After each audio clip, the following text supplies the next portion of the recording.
Hello, YouTube stackers. This is ST with Silver Stacking 101, where we always believe in staying stacked and packed. Stacked with silver, gold, food, ammo, and packed with the means necessary to defend our stack. We have been talking in the Economics of Silver video series about where we've been and where we are. This video will conclude where we are. Starting next week, we are going to discuss where we are going.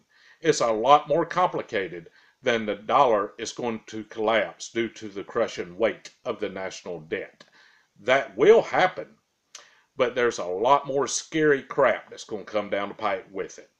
We will discuss how incorporating silver and gold into our prepping/investment plan will somewhat insulate us against the effects of what's coming. But before we do that, let's go back in time.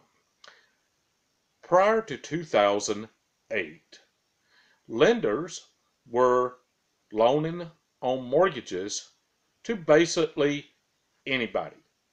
Anybody that could fog a mirror could go out and get a mortgage on a house regardless of their means.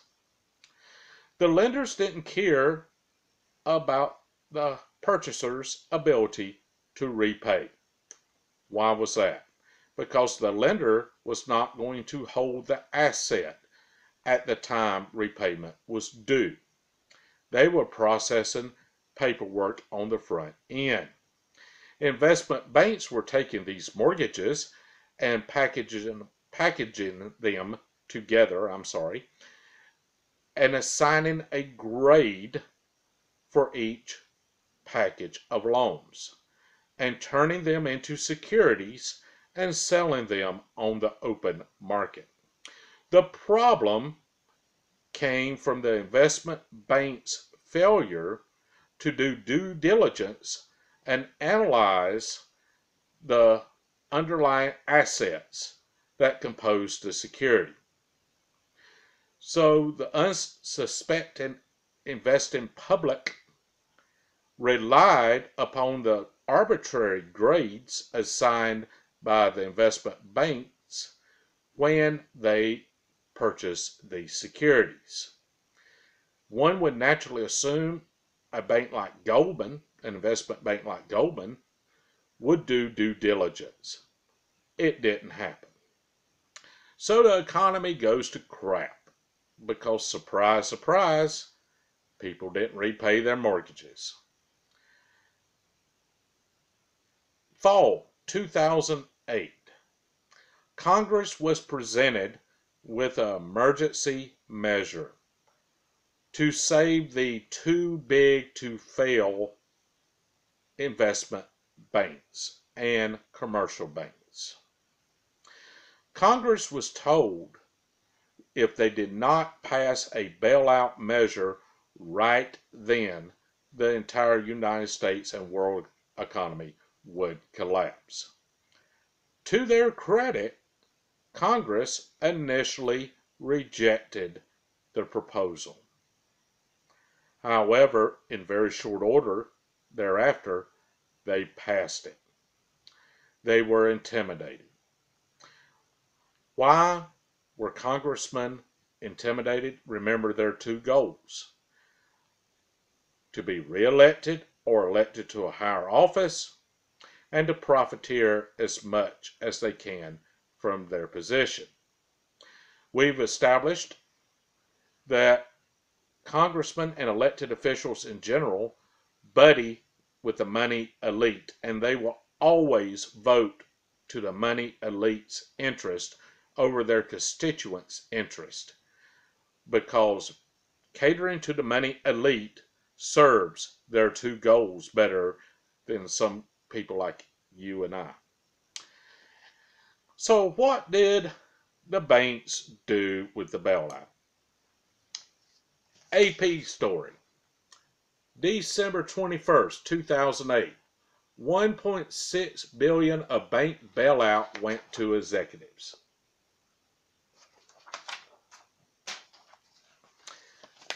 What did AIG do? That was a real neat real interesting story. We saw, was AIG going to be there in the morning when we went to bed the night before? I remember going to bed, finally got so tired I had to turn off the coverage. Were they going to be existing the next day? Well, according to Wikipedia, and that's my source here, 218 million in bonus payments to employees of its financial services division. This was released in March 2009 after they received a bailout. I'm going to quote from a New York Times story from July 30th, 2009. New York Times. 9 of the financial firms that were among the largest recipients of federal bailout money paid 5,000 of their traders and bankers bonuses of more than $1 million apiece in 2008. Goldman Sachs spent in excess of $1 million to 953 employees. But Goldman Sachs, they took a bailout, but they don't have any influence on U.S. monetary policy. I never heard of a Goldman Sachs guy have any, or former Goldman Sachs guy become anything like Treasury Secretary, Federal Reserve President, anything like that. Have you? Morgan Stanley paid over $1 million to 428 employees.